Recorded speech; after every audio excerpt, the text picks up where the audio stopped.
নমস্কার বন্ধুরা, আমি পারমিতা। আমার চ্যানেল পারমিতা হেভেন ব্লগে আপনাদের সকলকে স্বাগত। আমার আজকের এই ব্লগটি আপনারা যেখান থেকেই দেখছেন, আশা করি ঈশ্বরের কৃপায় সবাই ভালো আছেন, সুস্থ আছেন। আমি এবং আমার পরিবারের সকলেও ভালো আছি। একটা কুয়াশাচ্ছন্ন সকাল আর সাথে পাখির আওয়াজকে সাথে নিয়ে আমরা আজ সবাই মিলে বেরিয়ে পড়েছি আড়ংঘাটার উদ্দেশ্যে। আড়ংঘাটা আমরা আজকে যাব একটা ওয়ান নাইট স্টে বলুন বা ওয়ান ডে আউটিং বলুন, একটা ছোট্ট পিকনিক বলুন, যাই বলুন সেটার উদ্দেশ্যে। আড়ংঘাটা যেতে গেলে প্রধানত গেদে লোকালটা ধরতে হয়। তো সকালের গেদে লোকালটা ভীষণ ভিড় হয় বলে আমরা প্রথমে কৃষ্ণনগর লোকাল ধরে পৌঁছলাম রানাঘাট। প্রথমে ঠিক হয়েছিল রানাঘাটে আমরা চা ব্রেকফাস্ট করে বেরিয়ে যাব ওখান থেকে বাসে করে আড়ংঘাটা। আর আড়ংঘাটার যেই জায়গাটা আমরা যাব সেই জায়গাটার নাম হচ্ছে দত্তপুলিয়া। রানাঘাটে স্টেশনের ওপরে একটা কচুরির দোকান থেকে আমরা সবাই একটু কচুরি আর ছোলা মটরের তরকারি দিয়ে ব্রেকফাস্টটা সারলাম, সাথে ডিম সেদ্ধও খেয়েছি। তারপর একটু চা খেয়ে সঙ্গে সঙ্গে আরেকটা গেদে লোকালের অ্যানাউন্সমেন্ট শুনে আমরা বাসে যাওয়ার প্রোগ্রামটা চেঞ্জ করে ফেললাম। ঠিক করলাম যে রানাঘাট থেকে যেহেতু আর 3-4টে স্টেশন, তাই আমরা ওই গেদে লোকালটা ধরেই যাব, তাতে বসার জায়গায় পাই না পেলে না পাই। পৌঁছে গিয়েছি আমরা সবাই আড়ংঘাটা। ভাগ্যবশত আমরা সবাই বসার জায়গাও পেয়েছিলাম। আর এই যে আড়ংঘাটা স্টেশনের বাইরেটা, বেশ অনেক লোকের সমাগম। আমি যেরকম ভেবেছিলাম জায়গাটার সম্পর্কে, সেরকম কিন্তু আমার মনে হলো না। স্টেশনের কাজটা যদিও সব জায়গারই একটু জমজমাট থাকে। আর এই দেখুন বসে আছে কারা, ভয়ে ভয়ে মোবাইল ব্যাগ সব সাবধানে সাবধানে নিয়ে আমরা স্টেশনের বাইরে বেরোলাম। স্টেশনের বাইরেই অটো স্ট্যান্ড থেকে আমরা প্রথমে একটা অটো করে নিলাম। আর এখানের অটোগুলো না জানেন যথেষ্ট বড় বড়, মানে আমরা 10 জন গিয়েছিলাম, 10 জনেরই বসার জায়গা হয়ে গিয়েছে। আবার পেছনে দাঁড়িয়ে যাওয়ার ব্যবস্থাও আছে। এখানকার লোকেরা নাকি অনেকে পেছনে দাঁড়িয়ে দাঁড়িয়েও চলে যায়। রাস্তার কিছু জায়গায় বেশ জল জমে গিয়েছিল। বুঝলাম হয়তো গতকাল এখানে প্রচুর বৃষ্টি হয়েছে, যার ফলে এই জলটা জমে গিয়েছে। আর এই যে দেখছেন যাত্রাপথটা এত সুন্দর, মানে আমি আপনাদের বর্ণনা করতে পারবো না। জানি না আমি ক্যামেরায় কতটা বোঝাতে পারছি, কিন্তু নিজের চোখ দিয়ে যা দেখেছি, আমার মানে বলে না চক্ষু সার্থক। চারিদিকে সবুজ, আপনি যেদিকে তাকাবেন সবুজ। এত গাছপালার আধিক্য গ্রাম বলেই সম্ভব।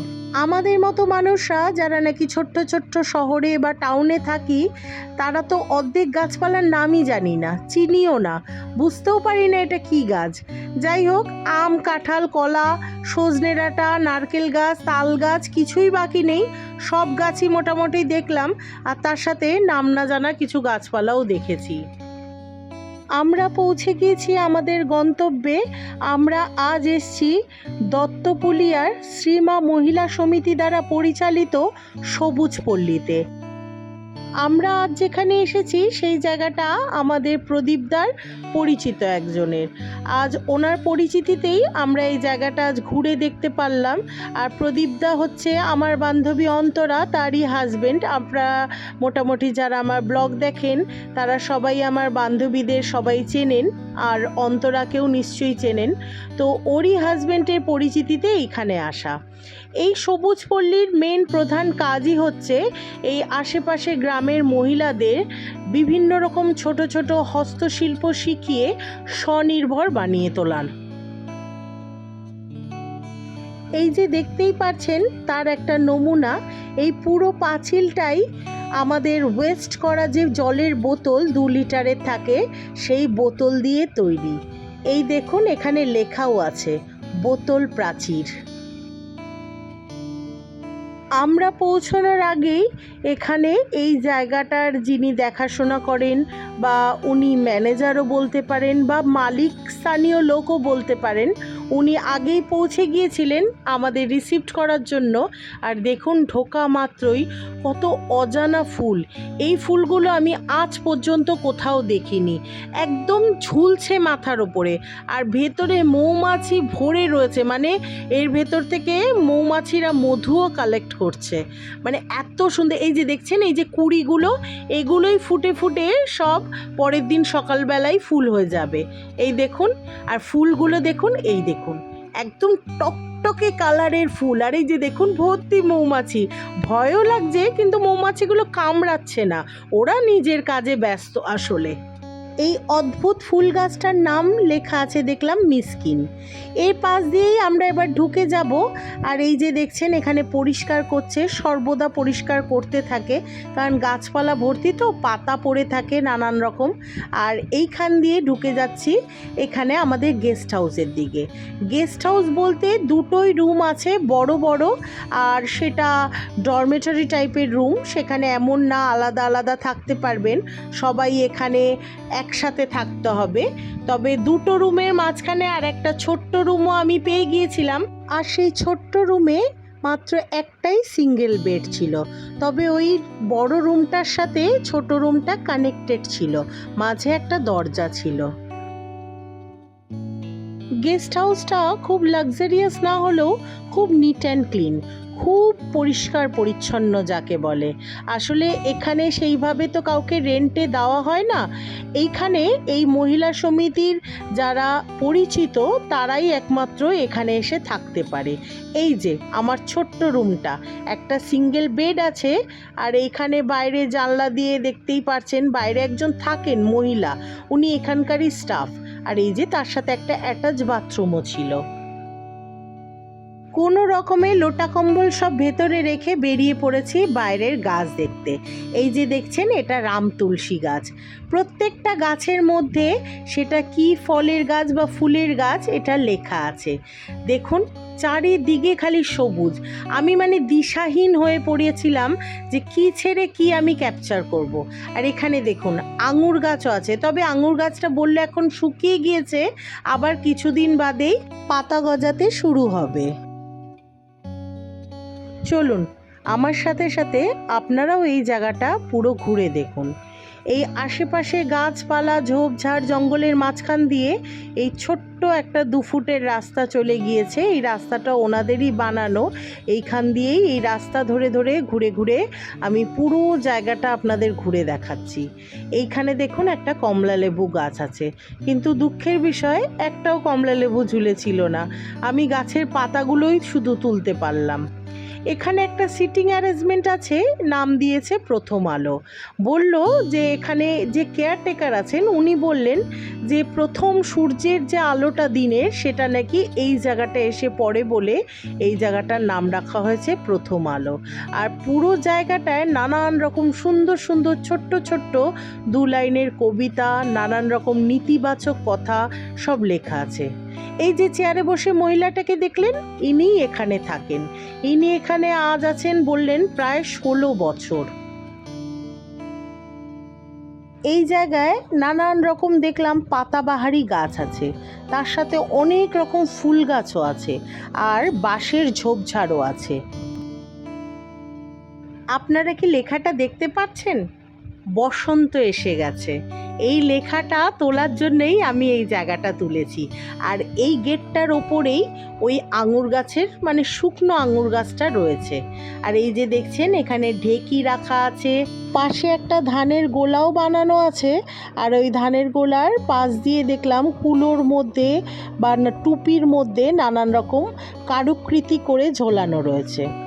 এখানে একটা ছোট্ট চিলড্রেন্স পার্কও ছিল বাচ্চাদের জন্য। এখানে একটু স্লিপ বানানো, একটু দোলনা বানানো আছে, একটু ঢেকি বানানো আছে, যেটাকে আমরা ইংরেজিতে বলি সিস, সেই ধরনের জিনিস আছে। তো দেখতে বেশ ভালোই লাগলো। মেয়েটার জন্য একটু মন খারাপ লাগছিল, মেয়েটাকে নিয়ে আসতেই পারতাম, কিন্তু মেয়ের আগামীকাল ফাইনাল রিহার্সাল, মানে নাচের স্কুলের ফাইনাল রিহার্সাল। ওর এই রবিবার বসন্ত উৎসবের প্রোগ্রাম আছে ও নাচের স্কুল থেকে। থেকে। আর ওকে নিয়ে আসলে নাচের স্কুলের ওই ফাইনাল রিহার্সালটা ক্যান্সেল করতে হতো, সেটা একদম ঠিক হতো না। চারিদিকের ছোট্ট ছোট্ট পাঁচিলে সাদা অপরাজিতা ফুলের গাছের ঝুড়ি দিয়ে ঢাকা আছে। আর এই যে ছোট্ট ছোট্ট ঘরগুলো, এগুলো নানান রকম আলোচনা সভা বা যেখানে গানের সভা হয় এরকম ছোট্ট ছোট্ট কটেজ টাইপের করা আছে। আর এই বাগানটা হচ্ছে ভেষজ বাগান। এখানে নানান রকম ভেষজ গাছপত্র, যেগুলো নাকি আমাদের যাকে বলে মেডিসিনের জন্য লাগে, ঔষধের জন্য, সেই ধরনের গাছপালা এই বাগানটার মধ্যে রয়েছে। পুরো জায়গাটায় এত সুন্দর করে সরু করে রাস্তা বানানো আছে আর সাইড দিয়ে সুপারি গাছ লাগানো আছে, দেখেও ভালো লাগবে। পুরো জায়গাটা এত সুন্দর করে অর্গানাইজ করে রাখা, এত পরিষ্কার পরিচ্ছন্ন করে রাখা। অবশ্যই এটা কোনো একার কাজ না, এখানে বহু স্টাফ আছে যারা নাকি এই কাজগুলোর সাথে যুক্ত, যার ফলে প্রত্যেকটা জিনিস নিজের মতো করে সুন্দরভাবে জায়গা মতো রাখা আছে। চলুন আপনাদের একটা ছোট্ট জলাশয় দেখাই। এই যে এই ছোট্ট মতো পুকুরের মতো দেখতে পাচ্ছেন, এই পুকুরের জলটা ইছামতি নদীর সাথে কানেক্টেড। ইছামতি নদীর জল যখন কমে বাড়ে তখন এই পুকুরের জলও কমে বাড়ে। পুকুরের চারিপাশটাও সুন্দর করে বাঁধানো বসার জায়গা আছে। আর এই পুকুরের চারিপাশে নানান রকম সুন্দর সুন্দর লেখা লেখা আছে। পুকুরের ধারটায় বেশ খানিকক্ষণ বসেছিলাম আমরা সবাই, কিছু ফটোও তুললাম। আর এইখানে দেখুন বক, সারস, কুমির, সাপ সব কিছু আর্টিফিশিয়ালি বানানো আছে। একটা লেখা আজ আমায় খুব আকৃষ্ট করেছে। পুকুরের জল ভাবে চুপ করে থাকি, হায় হায় কি মজায় উড়ে যায় পাখি। আর এই লেখাটাও ভালো, মাটির বুকের ভেতর বন্দি যে জল মিলিয়ে থাকে, মাটি পায় না পায় না পায় না, মাটি পায় না তাকে। সুন্দর সুন্দর লেখা, মানে আমি আপনাদের বলে বোঝাতে পারবো না। আমি লিটারালি ওখানে দাঁড়িয়ে থেকে বারবার, মানে একাধিকবার লেখাগুলো সব পড়েছি। এই যে জায়গাটা আমরা আজ এসছি, সবুজ পল্লী বলে জায়গাটা, এই জায়গাটায় আসার আরও একটা প্রধান কারণ হলো, বা এখানের আরও একটি দ্রষ্টব্য জায়গা হলো বাংলাদেশের বর্ডার। এই আড়ংঘাটার দত্তপুলিয়ার এই সাইডটায়, মানে আমরা যেখানটা এসছি এখান থেকে বাংলাদেশের বর্ডারটা দেখা যায়। এই যে দেখছেন বাংলাদেশ, ইছামতি নদী বর্ডার। আর এই পুরো এরিয়াটা সিসিটিভির আওতায়, মানে প্রত্যেকটা স্টেপ আপনি ফেলবেন, প্রত্যেকটা কর্নারে সিসিটিভি লাগানো। আর ওই যে দূরে দেখতে পাচ্ছেন গাছপালাগুলো, ওই যে বাঁশের বেড়াজাল করানো আছে, আমি দেখাতে পারছি কি না, যথেষ্ট জুম করলাম তাও বুঝতে পারছেন কি না, ওই যে বাঁশ দিয়ে বানানো পাঁচিলটা আছে ওটাই বর্ডার। এর পরের এরিয়াটা নো ম্যানস ল্যান্ড। এই জায়গায় একটা উঁচু করে ওয়াচ টাওয়ারও বানানো আছে। আর আমরা আজ এই ওয়াচ টাওয়ারেই দাঁড়িয়ে দাঁড়িয়ে চারিদিকের প্রকৃতিটাকে দেখছিলাম দু চোখ ভরে। দেখুন দূর দূর পর্যন্ত কোনো লোক দেখতে পাবেন না, জনমানবহীন জায়গা একটা।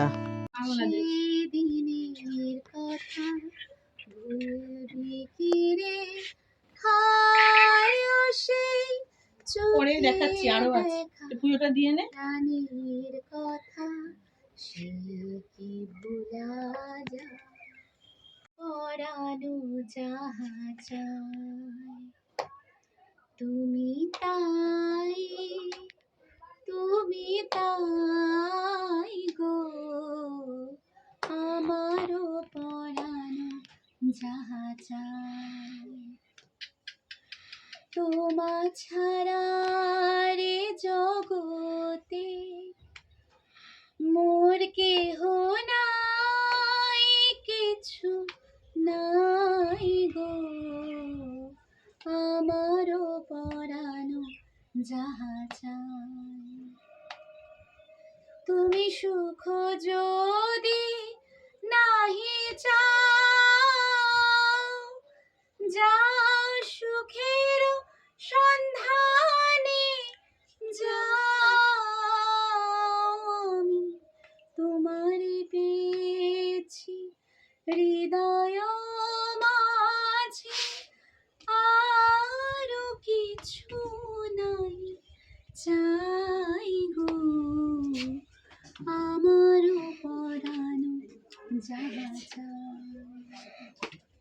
তুমি তাই, তুমি তাই গো আমারও পরানো যাহা চায়। মারি না চোখ ফিরিয়ে একটু হাস। কেমন লাগছে এই জায়গাটা? মনে কি কিছুই তোর ঠোঁটে রানা ছুঁই মিটবে সব জীবনে ক্যালকুলাস। স্মৃতিরা গেছে পরবাস, কথারা হয়েছে নিঝুম, এ বুকে তবু 12 মাস ভালোবাসারি মরশুম, ভালোবাসারি ডাক নামে ডেকে চাই, সেই আগে তোকে চাই, সেই যে সেই তাকালে সর্বনাশ। ঝড় এলে তুই পাশে থাকলে কি ভয়,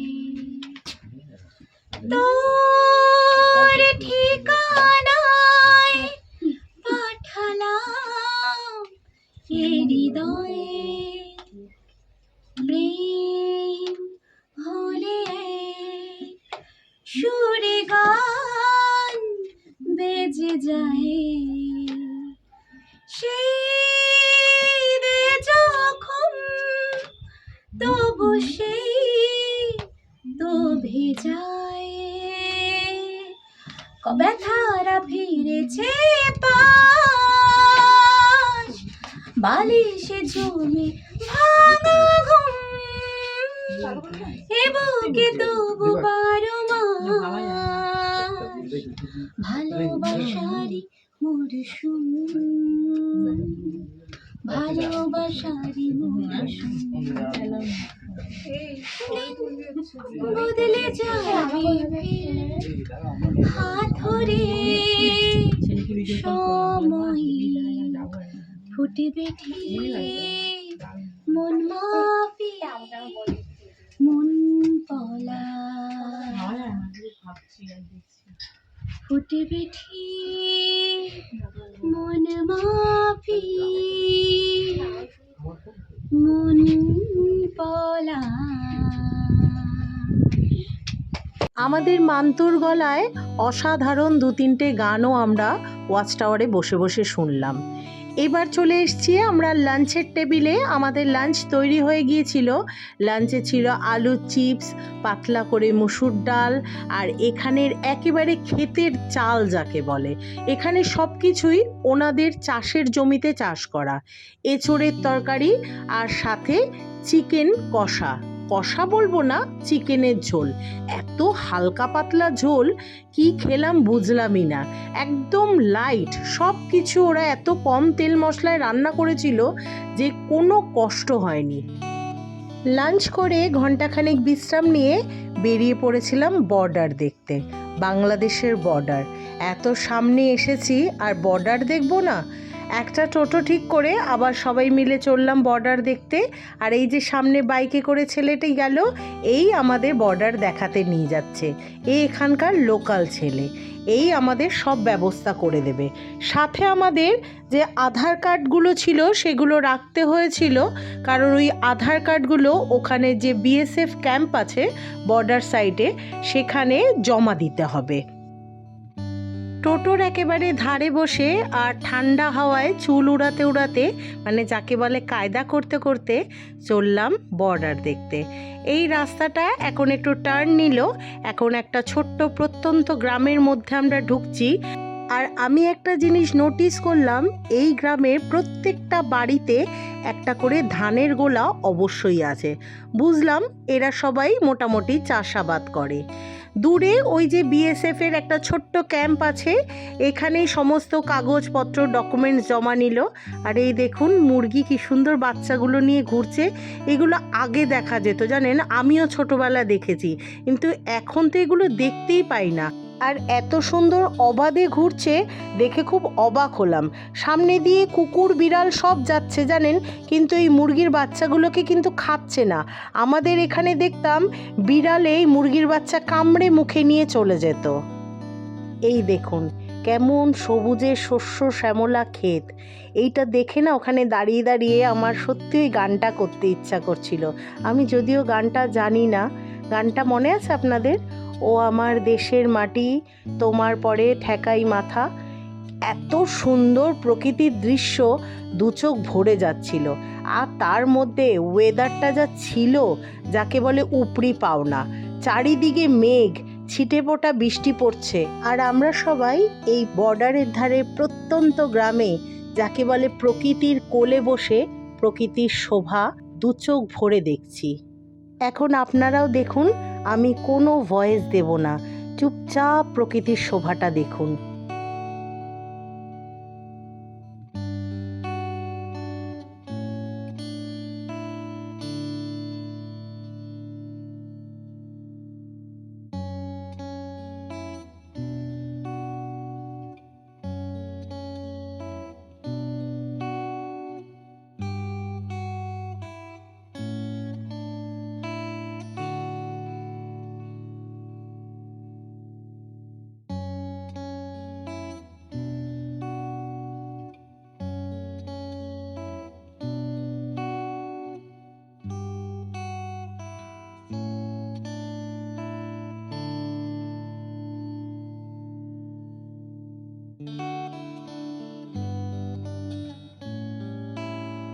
বর্ডার থেকে ফিরে চলে এসেছি, আর ওইখানেই ওই বিএসএফ যে গার্ড, যার কাছে আমাদের সব কিছু জমা ছিল, তার কাছ দিয়ে সেই কাগজপত্রগুলো আমরা আবার ফেরত নিলাম।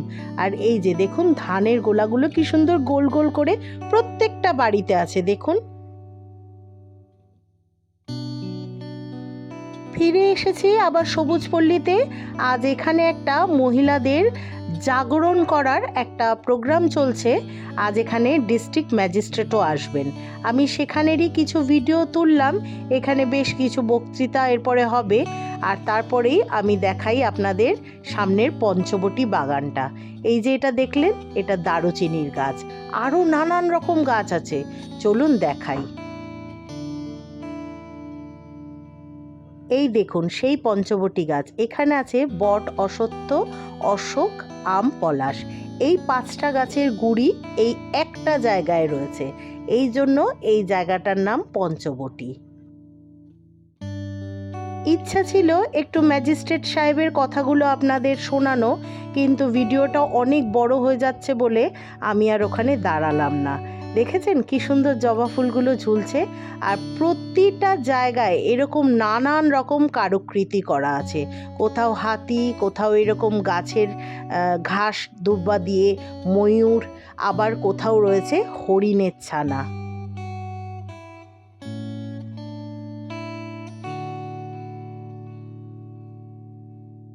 প্রায় সন্ধে হতে চলেছে, আর আমরা এখন সোজা ঢুকে যাব গেস্ট হাউসে। রাতের অন্ধকারে আর গ্রামে কিছু দেখার থাকে না, সবাই জানেন। আর আমাদের চলে এসছে মুড়ি, সিঙ্গাড়া, তার সাথে পেঁয়াজ কুচি, লঙ্কা কুচি। আর ওই যে প্রথম আলো জায়গাটা, বসার জায়গা দেখলেন, এই দেখুন রাত্রে কি সুন্দর এখানে চারিদিকে লাইট, নানান রং বেরঙের লাইট লাগিয়ে দিয়েছে। আর আমরা সব এখানে গোল করে বেশ খানিকক্ষণ বসেছিলাম। রাতেও আর একবার ওয়াচ টাওয়ারে গিয়েছিলাম, আর ওখান থেকে ফিরে এসে সোজা ডিনারের টেবিলে।